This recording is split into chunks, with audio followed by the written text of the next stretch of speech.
Heureux d'un printemps qui me chauffe la couenne, triste d'avoir manqué encore un hiver.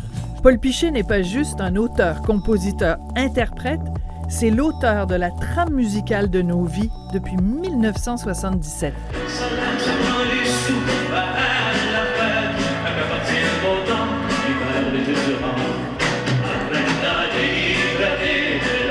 Cette année-là, il renverse le Québec avec sa chanson « Heureux d'un printemps » et son album « À qui appartient le beau temps ».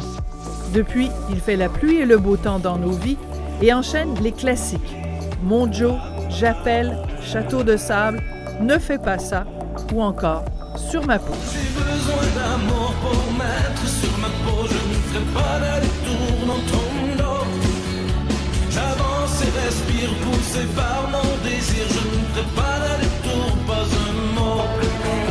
Paul Piché a toujours été engagé pour l'environnement ou pour dénoncer les inégalités sociales. Mais celui qui nous a chanté « Cochez oui, cochez non » est surtout engagé dans la cause du nationalisme québécois.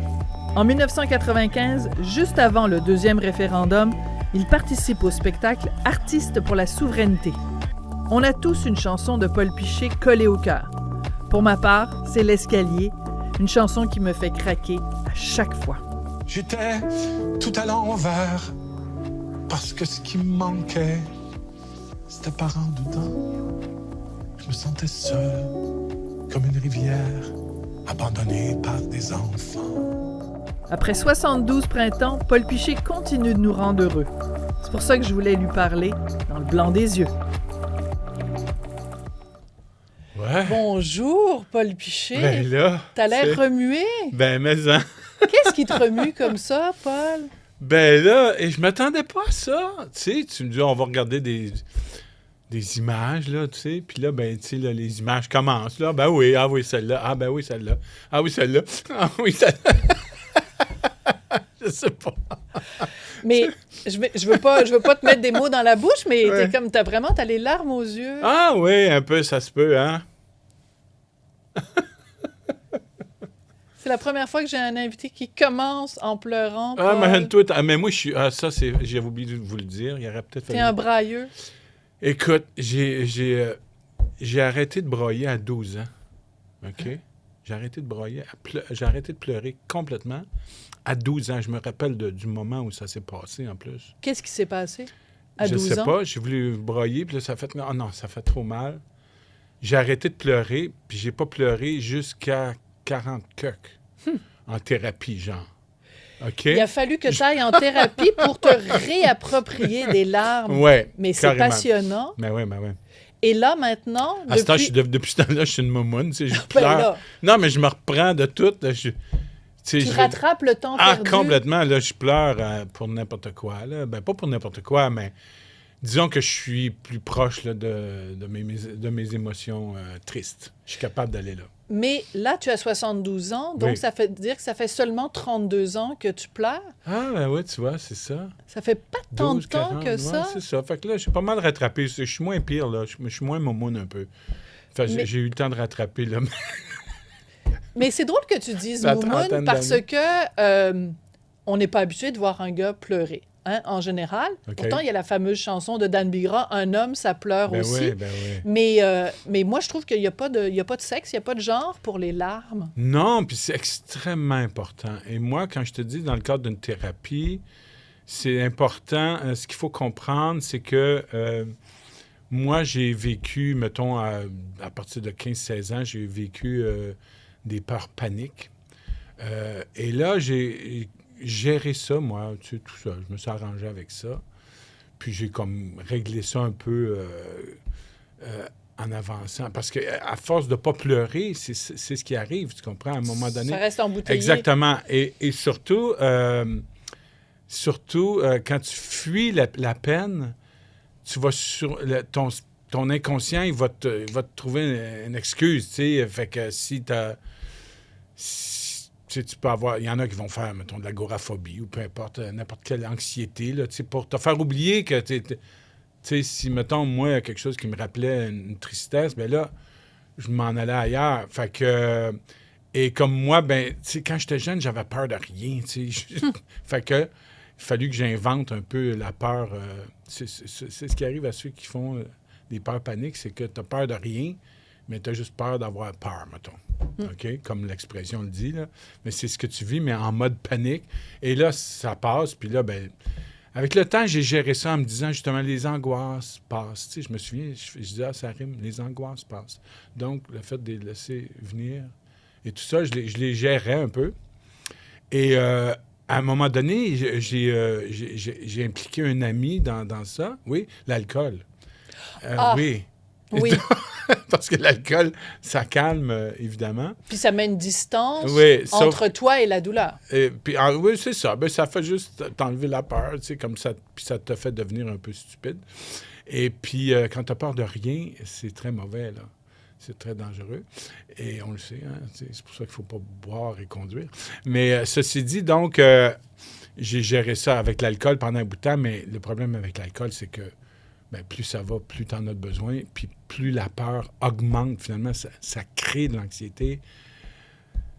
Fait qu'à un moment donné, je me suis rendu compte, quand j'étais sous après 18 bières, que j'avais encore un effet. J'ai dit, là, attends, non, il faut que j'arrête ça. Mais il a fallu que tu te rendes jusqu'à 18 bières. Oui, ben, je m'étais déjà rendu à 24, mais je veux dire, facile, mais mais quoi, t'es allé oui. en thérapie? Je suis allé en thérapie pour ça, pour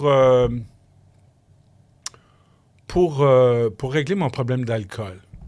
Puis là, ben, j'ai continué après. J'ai commencé par régler le problème d'alcool. Et là, je me suis senti sur un high, tu sais, pendant 1 an, facile, là, à pas boire ou presque pas. Moi, j'ai pas été obligé d'arrêter complètement de boire. J'étais pas un alcoolique en tant que tel.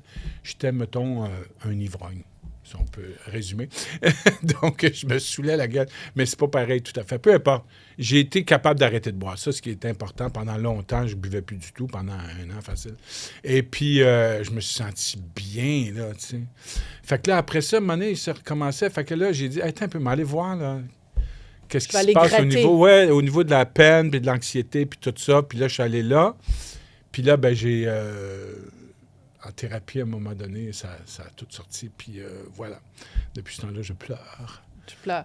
Mais avec plaisir. Tu sais que c'est super important ce que tu nous dis aujourd'hui, Paul, parce qu'il y a plein de gars, encore aujourd'hui, même dans la jeune génération, qui sont pas capables de parler de leurs sentiments. Puis juste le 3-4 minutes qu'on vient de passer ensemble, tu nous en as dit plus sur toi que certaines personnes vont en dire en 30 ans, 40 ans, Absolument. 50 ans. C'est une des choses fondamentales de ma vie, là, on se comprend. Là. Et c'est extrêmement important. Puis il y a des paroles de Gilles Vigneault qui dit « verser quelques larmes ». Si tu as des peurs, verser quelques larmes, c'est tout à fait vrai. Là. C'est tout à fait comme ça que ça marche. Et donc, c'est très important d'être capable de pleurer. Et là, si les gars ils ont de la difficulté avec ça, bien, c'est tout le concept qu'on fait vivre aux hommes de dire, ben pleure pas parce que si tu pleures, t'es une momoune. Ou si tu pleures, t'es pas courageux et tout ça. Alors que c'est l'inverse. C'est l'inverse. Ne pas pleurer, c'est momoune. Ne pas pleurer, c'est un petit peu... c'est avoir peur de ses sentiments. Pleurer, là, pour un gars, c'est courageux. En tout cas, pour une fille, je ne sais pas, mais pour un homme, pleurer, c'est courageux. Pour n'importe qui, pour une femme aussi. Pleurer, accepter sa tristesse, puis y aller, là, c'est courageux. C'est là qu'il y a le courage, de faire face à ses peines. Puis après qu'on pleure, on se sent bien, puis on est prête à l'action, là. Mais c'est intéressant parce qu'à un moment donné, il y a très, très longtemps, tu avais donné une entrevue et on te demandait c'est quoi l'art? Comment on définit ça, l'art? Et tu as donné, je pense, une des plus belles définitions. Tu as dit c'est nommer une émotion. Mais oui. J'adore ta définition. Puis ce que tu fais avec tes chansons, c'est ça, c'est que tu nous donnes le moyen de dire « Ah, OK, je ne sais pas, je ressens quelque chose, je ne sais pas c'est quoi. » Mais Paul Piché, lui, il a les mots pour me le dire. Puis ta chanson « L'escalier », c'est ça aussi. Ben c'est ça. En fait, toute forme d'art, pour moi, c'est ça, que ce soit une chanson ou un film qu'on regarde ou une peinture qu'on regarde, peu importe. C'est que l'artiste réussit, à ce moment-là, à nommer une émotion. Plus ça a l'air de rien, nommer une émotion. Mais comme... tu sais, c'est difficile de nommer ses émotions. effectivement, on va payer des thérapeutes pour être capable de nommer ses émotions après je ne sais pas combien d'années.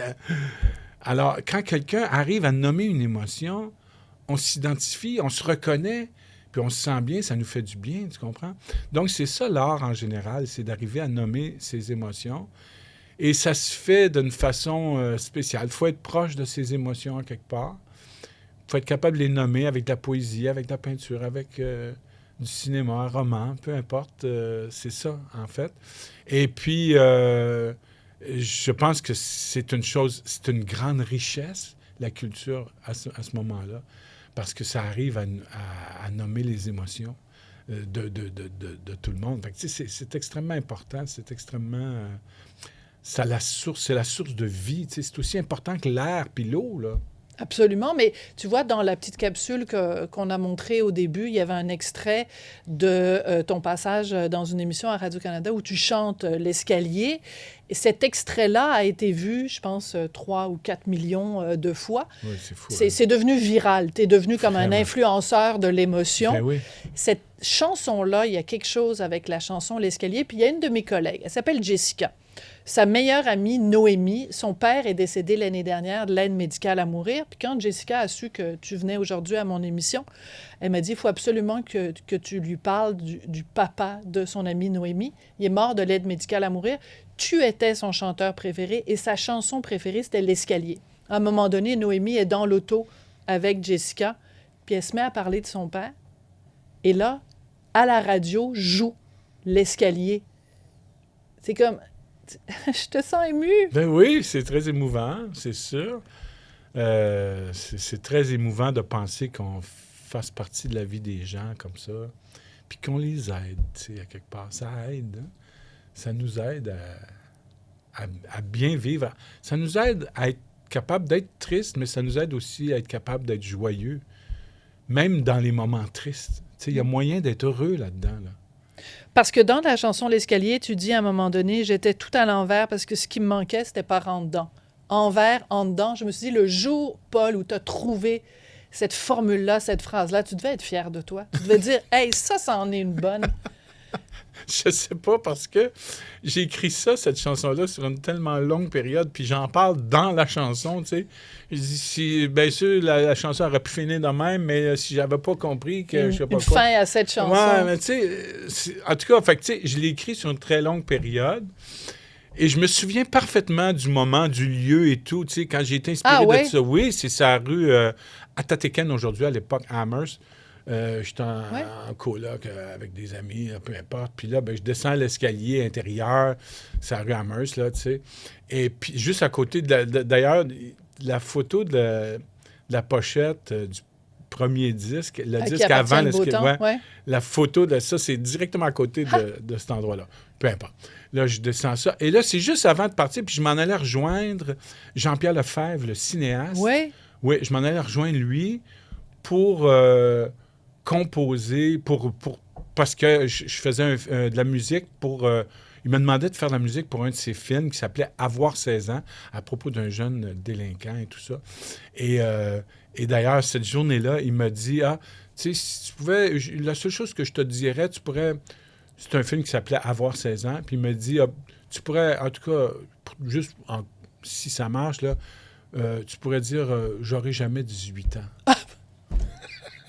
C'est lui qui t'a soufflé. C'est lui qui m'a donné ça. Je dis, OK, je suis parti avec ça, puis j'ai composé la chanson avec Pierre Huet. Ben oui. J'aurais jamais 18 ans. Mais je me souviens que c'est cette journée-là, je m'en allais avec ma guitare, puis tout ça, puis là, cet instant-là, puis là, ben, tu sais, l'escalier, la chanson L'escalier, c'est un moment, c'est une très longue chanson qui décrit un très court moment, tu comprends? Qui est juste un instant où tu te dis, qu'est-ce qui me manque? Il manque quelque chose en dedans. Là, c'est la question d'une vie, qu'est-ce qui me manque? Alors, il y a une autre chanson. Cette fois-là, je l'ai entendue parce que je suis allée voir ton spectacle. Tu as fait une tournée pour les 35 ans de Sur le chemin des incendies. J'étais là. Et tu chantais « Heureux d'un printemps » et tu as changé les paroles à la fin. Oui. Tu disais « Je veux chanter ce refrain dans un Québec souverain ». Le jour où ce sera nous qui ferons la fête, je chanterai ce refrain. dans un Québec souverain.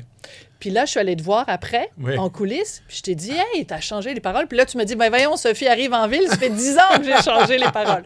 Mais je te reçois aujourd'hui, Paul, et ce matin même, on est mercredi, le 4 mars, et ce matin même, les sondages dans les journaux, Oui. ça va pas très bien pour le rêve souverainiste. 71% de gens contre 29%.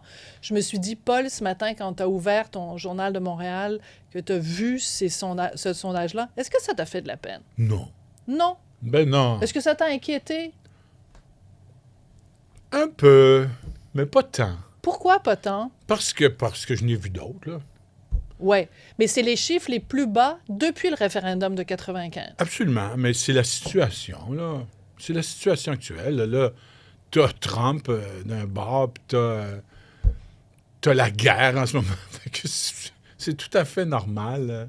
J'ai vraiment pas d'inquiétude avec ça. Honnêtement, je trouve ça normal. D'accord. Donc, si tu me dis que tu n'as pas d'inquiétude, Pas ça veut dire... d'inquiétude. Moi, là, vis-à-vis la question nationale. Oui, OK? vas-y. Moi, te résumer ça vite fait. J'adore ça. J'ai toujours été optimiste, mais réaliste. OK? Et donc, en 80, par exemple, je sais pas si c'est parce que dans ma famille, moi, ma mère est anglophone, j'ai beaucoup de fréquentation italo-québécois qui parlent anglais, tout ça. J'avais beaucoup de monde, peut-être. Dans ma famille, en général, et les Québécois, là, je voyais bien que ça passerait pas, là, tu sais. Fait que j'avais... Tu sais, j'ai milité, j'ai fait ce que j'avais à faire, puis j'ai participé au spectacle, puis tu sais, j'ai organisé des affaires avec eux autres.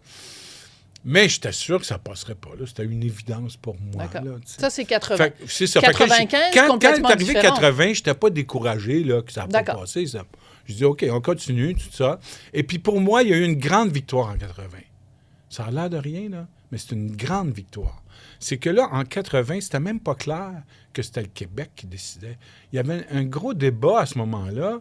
Est-ce que c'est le Canada qui devrait décider? Ça devrait être un référendum pan-canadien pour savoir si... Tu sais, c'était ça, là, la vraie discussion était là. Et ils ont réussi à... démocratiquement à forcer le Canada à accepter que c'était le Québec qui décidait. Fait que ça, déjà, là, on a acquis de la souveraineté. Là. C'est nous autres qui décident.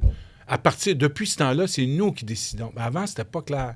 Fait que ça, c'est une première victoire. Donc, pas un échec référendaire, mais Exactement. une victoire référendaire en 80. Ben, c'est ça. 95, 95, c'est la même affaire. On a encore eu une victoire. Qu'est-ce qu'on a gagné en Ben, 95? Colin. En 95, là, moi, je me promenais partout, puis là, avec le monde, les militants, puis tout le monde se battait, puis on y croyait. Mais en fait, on y croyait pas. Tout le monde disait, ça passera jamais. Tout le monde disait ça. C'était, écoute, dans les membres du Parti québécois que je côtoyais, tu vois, ça se battait, puis on y va, puis on va l'avoir, tout ça. Mais ça passera pas, là, tu sais. Tout le monde disait ça. Ben, je me souviens, même les chroniqueurs, mettons Richard, je me souviens, il avait écrit un article, « Ah, moi je veux tout ça, mais ça passera pas. » Pierre Foglia, la même chose, lui, il disait, « Ah, bing bang, je me souviens, il a fait un très drôle de chronique, d'ailleurs, sur un combat de boxe, là, tout ça, bing, on va se faire sortir à la première ronde. » Tu sais, fait que tout le monde disait, « Ça passera pas. » Donc, mais toi, je vais Mais te là, poser la donc, question. en 80, moi, qu'est-ce que je pensais? Non, mais maintenant. Donc là, tu dis, le sondage est Non, mais ce que je veux dire, m'a fini Ouais. mon affaire. Donc, Vas-y. en 95, ça a été tellement proche, puis même que s'il n'y avait pas de tricher, parce qu'ils ont rempli les urnes, d'après moi, là, quelque part dans l'ouest de Montréal, ils ont rempli les urnes, c'est sûr, là. S'il n'y avait pas de tricher, là, ben, c'était tellement proche, peu importe qu'il y ait triché ou pas, là. C'était tellement proche que là, on s'est dit, tabarouette, ça se peut. Non seulement c'est nous autres qui décident, mais là, depuis 95, ça se peut. Puis là, on sait que ça se peut en tabarouette, là. Puis là, ils savent au fédéral aussi que ça se peut partout. Puis tout le monde sait que ça se peut, là. Donc, c'est une victoire. Ben, c'est notre Une deuxième victoire, victoire. ça. Parce que là, on le sait que ça se peut. Fait que là, c'est à nous autres à décider. On le sait que ça se peut. Fait que là, c'est une question, est-ce que je suis optimiste ou pessimiste par rapport à ça? Moi, j'ai toujours été plutôt optimiste parce que j'ai vu des... Pour le dire en bon français, des up and down là-dedans. Là. J'ai vu des hauts et des bas. Puis honnêtement, je sais que ça peut lever, tu comprends? Tu sais, Est-ce que tu vas t'impliquer? Est-ce que, mettons que les élections cette année, le Parti québécois prend le pouvoir et qu'ils disent première année, deuxième année, peu importe, il y a un référendum, est-ce que Paul Piché va être sur le comité du oui? Ben là, comité du oui, je sais pas, mais en tout cas, je vais être impliqué, c'est sûr. Je vais faire ma grande part pour... comme j'ai fait en 95, c'est sûr. C'est une cause extrêmement importante pour OK. moi. Alors, il y a des gens qui nous écoutent qui n'y croient pas. Donc, je voudrais te demander, regarde, t'as une caméra qui est là. Regarde la caméra. Laquelle, là? Ben, regarde, celle-là. Là, mettons. Celle-là, OK. Ouais, celle-là. Regarde-là, puis fais Ouais. comme si j'étais pas là. Ouais. Je te donne 1 minute. T'as 1 minute pour convaincre les gens pourquoi il faut que le Québec soit indépendant. Tu leur dis quoi? Ben parce que il faut que le Québec puisse décider par lui-même. Il faut que qu'on soit assis à la table des nations, si on veut pas être le menu, comme disait l'autre. Si on veut pas être au menu, il faut être assis à la table des nations. Il y a de plus en plus de décisions qui se prennent dans le monde qui concernent nos vies de tous les jours. Et ça se prend de plus en plus, ces décisions-là, sur des tables internationales pour toutes sortes de sujets. Alors, on est toujours en arrière du Canada, nous autres. Nos intérêts sont jamais représentés là-bas. Et aussi, surtout, le plus important, c'est pas parce que les Canadiens anglais, c'est des méchants, on se comprend, ça n'a aucun rapport, là. Les Français ont fait aussi pire, sinon pire, en Afrique et partout dans le monde. C'est le propre du colonialisme. Fait qu'on est dans cette situation-là où on a été obligé de faire partie du Canada. C'est pas je ne sais pas si vous avez déjà vu, il y a eu le Haut et le Bas-Canada. Vous vous rappelez de ça? Ça, c'était la gang qui ne voulait pas faire partie de la Révolution américaine, sont sauvés en Ontario. Et là, eux autres, ils ont fait le Haut-Canada, puis là, ils ne voulaient pas faire partie de nous autres. Ils ne voulaient pas être Plus qu'une minute, ça, minoritaires. Paul. J'achève. Ils ne voulaient pas être minoritaires dans le Canada. Fait que là, ils ont dit, OK, on se sépare. C'est les premiers séparatistes, c'est eux autres. C'est les premiers séparatistes, c'est eux autres. Puis ils ont bien fait, ils savaient ce qui s'en allait avec ça, c'est normal. Fait que nous, là, après ça, ils nous ont imposé le retour. Aussitôt qu'ils ont été majoritaires, ils nous ont dit, OK, on revient ensemble. Fait que là, ils nous ont imposé ça en 1840, puis après ça, en 1877. Fait que, tu sais, puis il n'y a pas eu de référendum, là, tu sais, pour accepter cette situation-là. Et cette situation-là, elle était clairement faite dans le but de nous assimiler. C'était le but clairement écrit là, par Durham et tout ça, par tout le monde, Durham. pour nous partager la grande culture anglaise. C'était leur but généreux de vouloir qu'on devienne tous anglais comme eux. C'est le propre des civilisations. Ben, t'as fait un très bon, enfin... Alors, il faut qu'on se ramasse. Il faut qu'on redevienne souverain. Il faut qu'on... C'est drôle parce que ta chanson, je suis pas mal partie, c'est un petit peu ça que tu dis, hein? Oui. Tu dis, je t'ai mêlé dans mes idées, mais il faut qu'on se rende compte là, qu'un jour, il faut se défendre si on veut pas se faire mettre de côté. Ben oui. T'as écrit, la chanson est écrite déjà. Ben oui, je suis ben pas oui. mal partie pour sauver mon pays. Ben oui. Alors, on va prendre une petite pause, Paul, te laisser reprendre tes esprits. Faut que T'as tu le me droit de donnes- faut que tu pleurer. me donnes une autre heure, moi, là. C'est ça. Si On tu aura m'embarques passé d'une là-dedans, heure. là, ben Mais là. quand on revient, je veux que tu me parles de cette amitié qui, moi, me surprend beaucoup avec quelqu'un qui était ton professeur au cégep. Je veux qu'on parle du cinéaste Pierre Falardeau. Ah, ben oui. C'est vraiment un sujet qui m'intrigue énormément. On va se parler de ça après la pause. Ben oui. Paul Piché, rebonjour. Rebonjour. Rebonjour. Alors, j'avais dit avant la pause qu'on allait parler de ton amitié avec Pierre Falardeau. Donc, tu es étudiant au cégep. Oui. Lui t'enseigne l'anthropologie. Ben oui. Puis là, tu deviens ami avec lui. Et j'avoue que c'est... En même temps, quand on y pense, ça me paraît logique parce que vous avez un côté amoureux du Québec, un côté un peu grande gueule. Comment ça a commencé, cette amitié-là, avec Pierre Falardeau? Ben, c'est sûr que si on a des côtés qui se ressemblent, c'est qu'il m'a beaucoup influencé, entre autres. Ah oui? Ben oui. Là, c'était comme un mentor, là, tu sais. Lui, il était dans jeune... Ben, il avait 20 ans, 20 coques, tu sais.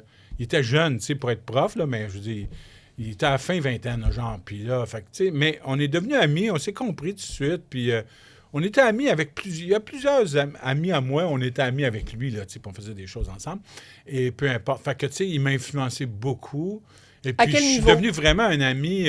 Tu sais, j'allais dormir chez eux, là, à Montréal. Ils restaient sur la rue Baudry, là. Puis, en tout cas, fait que, tu sais, je veux dire, on était vraiment proches, puis on faisait du canot-kayak, puis de l'escalade, puis tout. Fait qu'on est devenus vraiment amis.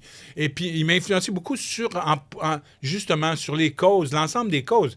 Tu sais, lui, là, c'était un gars de gauche complètement, tu sais, mais pas la même gauche qu'aujourd'hui, mais c'était un gars de gauche quand même total, là. Tu sais, évidemment, lui était proche du mouvement de décolonisation, proche du mouvement des droits civiques noirs américains. Il était vraiment très ouvert, puis il était du côté des Autochtones. Il était vraiment très proche de tout ça. Puis il était pour le travailleur, puis, tu sais, l'injustice, puis tout ça, tu sais, puis l'environnement, ça... On entendait à peine parler, mais là, on commençait à avoir ces discussions-là avec lui parce qu'il aimait beaucoup la nature, tu sais. Fait qu'on était très proches et il m'a influencé beaucoup, puis il m'a influencé dans ma façon de m'habiller, tu sais. Dans le fond, le look Paul Piché, là, au début, c'était un peu falardeau, dans le fond. La chemise de bûcheron, les bottes de on avait travailleur. tout ce look-là un peu, mais effectivement, c'était ça, tu sais. Puis la façon de parler, tu sais, quand j'écoute mes premières entrevues, je trouve que je l'imite un peu, là, tu comprends? Mais C'est vrai. À ce moment-là, le monde ne le connaissait pas tant, lui. Tu sais, il faisait déjà des films, tu sais, mais c'était pas la vedette médiatique qu'il est devenu après, là, tu sais. Fait que, mais moi, il m'influençait, puis il m'influence. Il y a quelques phrases dans mes chansons, là, que je sens, là, que... Ah oui? Ben... Est-ce qu'il y en a une à laquelle tu penses, puis tu te dis, tu peux me dire, ça, c'est du Falardeau, ou en tout cas, c'est inspiré par Falardeau? Ben, une couple de phrases, peut-être dans Régent Pesant, là, je me souviens plus trop, oui. là, mais... Parce que Régent Pesant, ça parle justement ça, des ouvriers exploités. Ben oui, mais... c'est ça, toutes les causes enlignées, là, tu sais, effectivement. Ouais. Fait que, et donc, l'importance de la question nationale, pour en venir à ça, c'est que justement, c'est que là, toutes ces causes-là sont, tu sais, comme pour moi, aujourd'hui, avec le temps, là, si tu veux, l'environnement est devenu la cause la plus importante, si on veut. Mais la question nationale, l'importance de cette cause-là, c'est que c'est cette cause-là, la question nationale, qui va nous permettre d'agir sur toutes les autres causes. Les autres causes, là, si on peut, on peut pas agir dessus si on fait pas du Québec un pays. On peut pas agir dessus parce que on a beau prendre toutes les décisions puis avoir des intérêts différents sur le plan environnemental, par exemple. Si le Canada décide autrement, bien là, ils nous passent le pipeline ou ils nous font aussi. En ce moment, on paye à tous les jours. On paye à chaque fois qu'on achète quelque chose, une taxe qui s'en va payer des milliards pour un pétrole le plus polluant du monde. Là. Les sables bitumineux, là, c'est sur le bord d'être du charbon, tu comprends? Là? Puis là, ben, ils nous obligent. Il y a les milliards qui ont été investis dans ça. C'est fou, là. Ils n'ont jamais investi une scène dans l'hydroélectricité au Québec, là, le fédéral. Mais ils investissent là-dedans. Puis je veux dire, on est contre, là. Mais à tous les jours, on paye. Puis on paye, c'est fou, là. Puis non seulement ça, puis là, tout le monde dit, oui, mais là, tu as la péréquation qui t'a... Non, je m'excuse, c'est faux, ça. Ça, là, c'est vrai que le gouvernement fédéral, il nous renvoie plus d'argent que ce qu'on y donne. Ça, c'est vrai.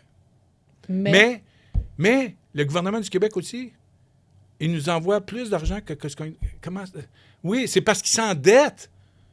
C'est pour ça qu'il nous envoie plus d'argent. Fait que là, le gouvernement fédéral, il s'endette.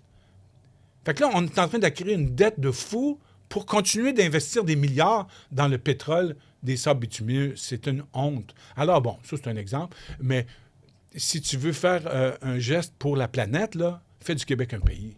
À ce point-là, tu vois lien aussi clair que ça. Ben, mais hein, si on arrête de payer le sable bitumineux, qu'est-ce qui va arriver avec ça? Ils vont arrêter. Il n'y aura pas le choix. On paye pour ça. On est une des provinces les plus populeuses là, au Canada. Là. Fait que là, on paye en tabarouette pour ça. Là. C'est fou, là. Mais je veux revenir parce que c'est toi, en fait, tu nous ramènes à la cause nationale. Moi, je suis très contente d'en parler parce que il y a quelque temps, Paul Saint-Pierre Plamondon avait fait sa déclaration sur les artistes en disant de la vacuité intellectuelle, de l'aplaventrisme par rapport justement à Ottawa quand M. Carney a été nommé. Et toi, tu as dit... il faut que Paul Saint-Pierre Plamondon s'excuse. Tu étais furieux. Tu l'as dit, il s'est mis à dos les artistes. Moi, je veux juste savoir, t'es-tu réconcilié avec Paul Saint-Pierre Plamondon? Oui. Ça va bien entre vous deux? Oui, on se parle, on se texte. Vous vous appelez? Vous textez régulièrement? Ouais, de temps en temps, effectivement. L'autre fois, oui, tout à fait.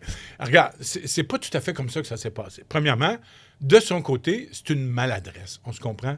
C'est une maladresse. Là. Il s'est pompé là, ce matin-là, puis ça arrive. Là, il s'est trompé, puis il s'est pompé, puis il s'est trompé, puis c'est tout. C'est simple de même. Là, on s'est parlé, puis là, on s'est entendu. Dans le fond, il devrait s'excuser, là, simplement, puis dire... Il s'est excusé. Il s'est excusé, finalement. Mais là, moi, entre-temps, on m'appelle, un journal qui m'appelle, on me dit, bon, oui, qu'est-ce que tu penses de tout ça? Ben là, je dis, c'est une maladresse, puis est-ce qu'il devrait s'excuser? Ouais, il devrait s'excuser, puis ça... C'est tout, c'est ça. Pas moi qui a exigé, là, qu'il s'excuse, tu comprends? Mais là, le titre, évidemment, dans le journal, était « Paul Piché pense que Paul Saint-Pierre devrait s'excuser. » C'est un titre, c'est normal, là. Bon, Paul, ça le fâche un peu, mais bon. Là, dans la presse, après ça, Paul Piché exige des... Tu comprends? Fait que là, non, ça n'a jamais été ça. Mais c'est sûr que c'était une erreur, c'était une maladresse, c'était une erreur. Puis il s'en est excusé, puis on est passé à autre chose, puis on va espérer que ça va être une bonne leçon pour tout le monde. Mais toi, quand tu nous dis que tu parles régulièrement à Paul Saint-Pierre j'y parle, Plamondon... comme je parle à tout le monde. Là. Moi, OK. J'ai pas de retenue, là. À l'époque, j'étais très proche d'Amir Kadir. On était... Ah ouais? Ben moi, j'étais impliqué avec Médecins du Monde. Mais pas avec Québec solidaire. Ben, j'ai déjà donné de l'argent à Québec solidaire, mais j'ai jamais voté pour eux autres. Ouais. Pour la simple raison que... tu sais, regarde, pour résumer, là, moi, là, je suis un peu trop à gauche pour le PQ, puis je suis un peu trop séparatiste pour Québec solidaire. C'est un peu ça, là, ma position. Moi, c'est sûr que la démarche de Québec solidaire vis-à-vis de l'indépendance, j'y crois pas du tout, là, tu sais. L'espèce de concept de affaires constitutionnelles, peu importe, là. C'est compliqué, puis c'est reporter l'affaire, puis c'est pour ça qu'ils réussissent à avoir un 67 % de monde qui vote pour eux autres, qui sont même pas indépendantistes. Fait que là, moi, ça, j'y crois pas. Mais pourquoi tu es trop à gauche pour le PQ? Ben, je suis un peu trop à gauche, pas tant que ça, là, mais plutôt, tu sais, comme par exemple, j'avais appuyé Pauline Marois, et puis là, j'ai été obligé de prendre mes distances à un moment donné à cause des rivières, tu sais. Parce que dans un premier temps, j'avais convaincu un homme pour qui j'ai un grand respect, puis j'ai un grand respect pour Pauline Marois aussi, là, crois-moi, avec tout ce qu'elle a fait. Tu sais, tantôt, je parlais des féministes. Des féministes, comment ça a changé nos vies à tout le monde, y compris aux hommes. Donc, merci Pauline, puis les garderies, puis tout ce qu'elle a fait pour le Québec. Mais le monsieur de qui je parle, c'est Bernard Landry. Tu sais, homme d'affaires, sont dans la business, puis vision. Quand il était premier ministre, là, il y avait le programme des petits barrages privés sur les rivières. C'est une farce. C'est juste une façon de pouvoir avoir de l'argent. Là. C'est une invention là, de la gang des libéraux avant, puis c'est vraiment... Donc, et c'est pas du tout... C'est ni payant économiquement, ni écologiquement, ni rien. Ça vaut rien, les petits barrages privés sur les rivières. Alors, lui, j'avais pédalé jusqu'à Québec, de la Minerve à Québec, pour aller le convaincre, finalement, d'arrêter un projet de barrage à Trois-Pistoles. T'es fou comme ça, toi, de faire partir à vélo puis faire des centaines de kilomètres. Ouais, j'ai suivi la route verte. Convictions. J'ai suivi la route verte. Mais... Puis là, en m'en allant, je faisais des conférences de presse, puis on essayait de bâtir quelque chose. Peu importe, je suis allé avec lui, il m'a écouté, il a pris la peine, il m'a invité chez eux, tu sais. Et là, eux autres, au départ, lui, dans sa tête, sa vie, c'était donner du travail au monde, puis que le monde ait de l'argent, tu sais. C'est ça son but principal. Fait que là, il m'a écouté, il a écouté comme il faut toute mon affaire. Écoute, non seulement il a bloqué l'affaire des barrages privés sur les rivières, mais il a arrêté celui qui était déjà commencé, qui avait été accepté, puis il les a rachetés, ça a coûté 3 millions. Donc, tu as une influence politique, Paul? Tu as une influence politique? Tout le monde, on a un peu. Ouais, en tout cas. Mais quand tu dis que tu es de gauche, moi, je trouve que c'est important d'en parler. Prenons le temps d'en parler parce que tu viens d'un milieu très modeste. Puis il y a plein de gens qui disent « Ah, moi, je viens d'un milieu modeste. » Puis c'est pas vrai. Dans ton cas, c'est vrai. Ouais. Très souvent, il n'y avait rien dans ton frigo. Tes parents les parents étaient malades. n'avaient pas d'assurance. Un derrière l'autre. Ils ont été malades une année après l'autre. Et à cette époque-là, il n'y avait pas d'assurance maladie. Alors, ils se Ouais. sont endettés et ça a pris 15-20 ans avant qu'on puisse vivre normalement. Mais sinon, il fallait baisser le chauffage au minimum l'hiver, puis on n'avait rien à manger. Puis on me disait, si tu peux aller manger ailleurs, vas-y. Tu sais. Mais moi, ce que je veux savoir, c'est cette enfance-là, Oui. dans la pauvreté. Qu'est-ce que ça a changé dans Paul Piché? Qu'est-ce que ça fait? Qu'est-ce que ça t'a fait? Qu'est-ce que ça t'a... Ben, c'est sûr que ça m'a fabriqué un peu. Ça a fabriqué ma personnalité. Au début, dans les premiers temps, quand j'étais jeune, j'étais plutôt délinquant. J'ai fait des choses spéciales. Et puis, oui. Ah, tu dis pas ça à une intervieweuse, ça. J'ai fait des choses spéciales, j'étais un peu délinquant. Ben, j'ai une couple d'amis qui... Qui sont en prison. Oui. Mais ils sont morts, même, Mais, après. mais toi, t'aurais pu.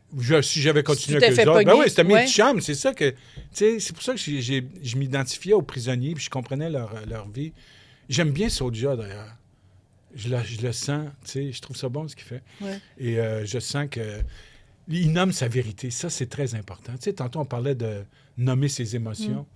Ben, je pense qu'un artiste, ça doit nommer sa vérité, tu sais. Il faut que tu sois toi, tu sais. Il faut pas que tu essayes d'être... Mettons, si tu veux faire du rap et tout ça, tu n'es pas obligé d'être quelqu'un qui vient de Los Angeles dans le ghetto, là, tu comprends? Ouais. Je veux dire, tu peux faire ton affaire à toi, tu sais. Mais tu viens Ta de vérité. m'offrir sur un plateau d'argent Ah. mon lien pour aller à la pause parce que quand on va revenir de la pause, je veux te faire jouer. Je t'ai dit au début que L'Escalier, c'était une de mes chansons préférées. Mais il y en a une autre qui est vraiment beaucoup moins connue, que moi j'adore. Et c'est selon moi la chanson où tu as été le plus intime, où tu as été le plus près du vrai Paul Piché. Je vais te la faire écouter après la pause. Ah!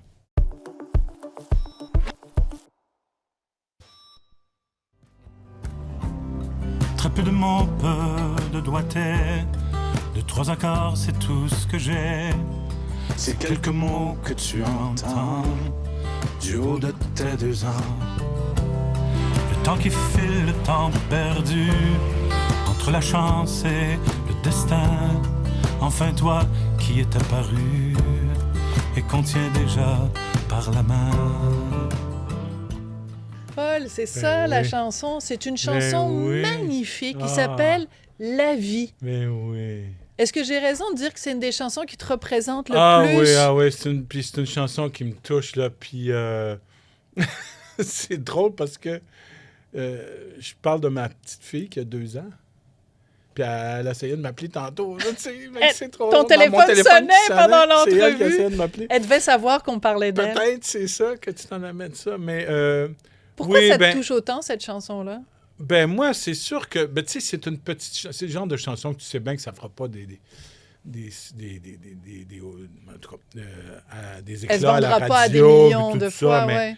mais tu sais, c'est vrai que c'est une chanson qui a plein de préoccupations de moi, tu sais, dans la vie, par les rapports humains et tout ça, mais aussi par rapport à l'environnement, tout ça, tu sais, ça dit, ça parle d'environnement et de tout ça, tu sais, fait que, tu sais, Oui, ça dit à un moment donné, ils vont creuser tellement la terre ouais. pour, pour créer des lacs et tout ça. Mais finalement, ça va être juste un trou pour nous mettre dedans. C'est ça, exactement. Mais dans cette chanson-là, Paul, tu parles aussi des amis qui s'en vont. Ils Oui. passent le coin de la rue puis ils Hey. disparaissent. Puis ça, je me demandais, toi, vieillir, Mais je vais te dire, tu sais, on parlait de Falardeau tantôt. ouais, J'ai écrit cette phrase-là précisément quand Falardeau, salut Pierre, OK. Tu sais, parce qu'on s'était vu pas longtemps avant, tu sais, quand il était malade, il m'a appelé, on est allé manger, tout ça, là. Puis là, ben, il était malade, puis tout ça. Puis c'était la dernière fois que je l'ai vu, puis c'était à lui que j'ai pensé quand j'ai écrit ça. Ouais. tu vois comment tout est Cette bouclé. phrase-là, ouais. Toute une boucle. Ouais. C'est important pour Ben toi, oui, cette ben oui. amitié-là. Ah, ben oui, Pierre, c'est un grand ami à moi. Ça, c'est mon objet secret. Ah, bon, alors parce que à chaque émission, je demande à un invité, mais je suis contente que La vie, ça soit une chanson, en effet, Ben oui. qui mérite d'être plus connue. Ben oui, alors, je ben demande à tous mes invités d'apporter un objet qui les représente et qui les définit. Pour moi, ce qui te définit, c'est la chanson La vie. Mais toi, tu m'as apporté un objet qui, selon toi, te définit et te ressemble. Tu l'as fait tomber par terre. Oui, tiens. Alors, qu'est-ce que c'est? Hein? Une lampe frontale. Ben oui. OK, les amis, moi, là, c'est l'affaire que je pensais pas imaginer. Alors, allume-la. Non, garde-la. Faisons-le au complet. Parce que tu fais de la spéléologie, c'est pour ça? Pas du tout. Bon. C'est pas grave si elle marche pas, Paul. Il n'y a plus de batterie. Bon, OK. La batterie est finie. Pourtant, elle marchait il n'y a pas longtemps. Il n'y a pas de souci. Ouais. Alors, explique-moi pourquoi. Parce que je suis un gars de bois, tu sais. Je suis vraiment... C'est ma personne. C'est ma personnalité. Je suis un gars de bois. Puis là, j'ai ça dans mes poches tout le temps. Et là, quand tu m'as demandé d'amener quelque chose de même, j'en ai 2 dans mes poches. Ouais. Parce que souvent, je vais dans le bois depuis un bout de temps avec un de mes amis, Claude Castonguay, avec qui je compose. Alors, on compose à la Minerve de ce temps-là. On travaille la musique. Puis sinon, on passe beaucoup de temps en forêt, en train d'aménager ma piste de ski de fond, tout ça, parce que j'ai une terre à bois. Et puis là, je veux dire, moi, ma vie, c'est la forêt. C'est ça, ma vie. Tu comprends? Moi, je suis bien en forêt. Et donc, j'amène ça parce que on commence, mettons, si je commence à 2 heures de l'après-midi, c'est sûr que, mettons, si c'est l'hiver, ben à 4 heures, des fois, il commence à faire noir, puis à un moment donné, puis tu sais, bon, on peut sortir, moi, je peux... Et puis là, ben, juste au cas, j'en ai 2, une pour lui, puis une pour moi. Mais le Paul Piché qui est dans le bois, en quoi il est différent du Paul Piché que j'ai devant moi? Il est pareil. Il est pareil? Il est Est-ce qu'il est pareil. plus heureux? Je suis heureux ici, moi. J'aime ça faire une entrevue avec Ben, toi. moi aussi, Merci. j'aime ça faire une Non, entrevue j'aime avec ça. toi. Il peut parler dans le bois de tout ça aussi, de toutes ces affaires-là. Mais il est bien. C'est quand même... Non. C'est sûr que la forêt, c'est une expérience physique de la vie. Tu sais, c'est vraiment assez unique, là. J'adore la forêt. Puis je me souviens... Aujourd'hui, j'ai un chemin sur ma terre à bois. Mais au début, mon chemin, il arrêtait à milieu. Fait que là, je traversais toute la terre dans la forêt, là, tu sais, dans les montagnes. Tu marchais le territoire? Oui, ben oui, non, j'adore ça. J'adore la forêt. L'eau, c'est mon enfance aussi, depuis mon enfance, à la Minerve, la forêt, tu sais, c'est important, là. Puis, ouais. Ça me vient peut-être de mon grand-père aussi, tu sais, qui était facteur Ah, je savais pas. dans les camps de bûcherons. Ah! Genre en 1800 quelques, là, tu sais, genre 1900, là, au début du siècle, là, il était genre facteur. Il partait de Saint-Jérôme, OK, avec son ami. Il disait, mon ami indien, il était 2. Il partait en canot, puis il remontait tous les lacs, tout ça, puis il remontait jusqu'à la Minerve, qui n'existait pas encore en tant que village, mais il arrêtait là, il revenait à La Belle. Puis là, à La Belle, il embarquait sur le train, puis il retournait à Saint-Jérôme. Ça lui prenait 2 semaines. Puis l'hiver, il faisait ça à cheval avec une charrette dans les choux. En tout cas. Fait que, tu sais, c'est la forêt, puis mon enfance, là, tu sais, vraiment, mon enfance, ça a été dans la forêt quand j'étais petit, là. Mes parents, on allait à Minerve, puis là, le lac de la Minerve, le lac La Truite, il n'y avait personne, tu sais, il n'y avait même pas de chemin encore pour se rendre. Puis là, ben, on avançait dans le chemin à machette, peu importe. Mais là, mon père puis mes oncles, là, ses frères, ils nous laissaient là avec les femmes. Hein? Oui, puis là, ils repartaient travailler, eux autres, dans la peinture pendant une semaine. Ils revenaient, tu sais, regarde, puis on passait l'été, nous autres, dans la nature totalement sauvage. C'était, tu sais, fait que ça a été vraiment mon berceau, là, tu sais, jouer dehors avec mes frères et sœurs. Mais c'est intéressant parce que avant Cousin, qu'on mon fasse cousin Jacques, l'émission, comme dans la chanson. tu peux les saluer. Avant que l'émission commence, tu me racontais que tu es en train de collaborer avec Alexandre Belliard. Vous êtes en train d'écrire un livre Ah, ben oui. sur toi. C'est une biographie musicale. Puis ton enfance va être importante dans ce livre-là. Oui, ben parce que ça compte. C'est pas une biographie en tant que telle. C'est une biographie qui concerne, mettons, mon travail. Qu'est-ce qui a fait de moi l'artiste, mettons, là, que je suis devenu. Mais c'est Et la question donc, fondamentale. Donc, évidemment, l'enfance est importante dans le sens que mon père, il chantait beaucoup chez nous. Tu sais, fait que tout ce qui concerne... Mais il était comédien aussi, ton il papa. était acteur, mon père, ben oui. D'ailleurs, il faisait des Indiens, comme on disait, dans Iberville, puis...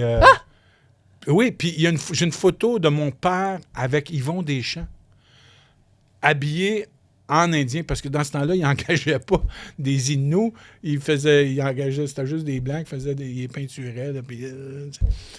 mais c'est pas grave. En tout cas, il était acteur, puis il jouait au théâtre, puis tout ça, mais il gagnait sa vie surtout en travaillant Dans la comme construction. peintre ou taxi, tout ce que tu voudras. Là, ouais. Mais ça, c'est important aussi, ces origines-là, le côté, ton côté, justement, t'as travaillé dans la construction, tu as travaillé à la baie James, t'as été vraiment les deux mains sur le terrain. Puis c'est peut-être ça qui fait que les Québécois t'aiment autant, Paul. C'est que, tu sais, on t'entend parler du territoire, on t'entend parler de la Minerve, on t'entend parler des cours d'eau, puis tout ça. Tu t'aimes profondément la terre québécoise, mais tu fais partie du peuple québécois. T'as comme compris quelque chose du Québec. Ben, je suis ce que je suis, tu sais. Puis effectivement, j'ai un rapport avec le monde qu'on appelle ordinaire, là. C'est sûr, tu sais, ça a été ma vie. Mais pour toi, il n'est pas ordinaire. Ben non, ce il n'est pas monde-là. ordinaire, il est riche au bout, évidemment. Puis je ne suis pas le premier à le dire. Gilles Vigneault, le grand Gilles Vigneault l'a nommé et tout ça. Je veux dire, et les Inuits, effectivement, avec qui j'ai vécu dans le bois. Et puis, tu sais, comme me disait mon archéologue mentor, Laurent Giroir, qui est décédé aujourd'hui, il disait, lui, si on savait les écouter, on aurait tellement à apprendre d'eux. Effectivement, on a beaucoup à apprendre d'eux à propos de plein de sujets. Mais tu as fait un documentaire, tu étais tout jeune, tu avais quoi, 17, 18 ans? Tu avais fait un Ben oui, documentaire quand j'étais au cégep. Ben oui, ouais. sur les Avant de connaître Falardeau, Oui. j'ai fait un documentaire sur Kanawake. Ouais. Il me reste 1 minute. Je veux te poser une question, puis il va falloir que tu répondes rapidement. OK, ouais. Dans la chanson « Un château de sable », tu dis « Je lègue à la mer un château de sable ». Oui. Moi, je veux t'as 3 enfants, t'as Léo, Léna, Félix. Qu'est-ce que tu leur lègues à tes enfants? Oh mon Dieu, j'ai aucune idée. Parce que là, évidemment, on parle pas des... Pas de monétaire, d'argent puis ou pas de des affaires matériel. même. Tu leur lègues quoi?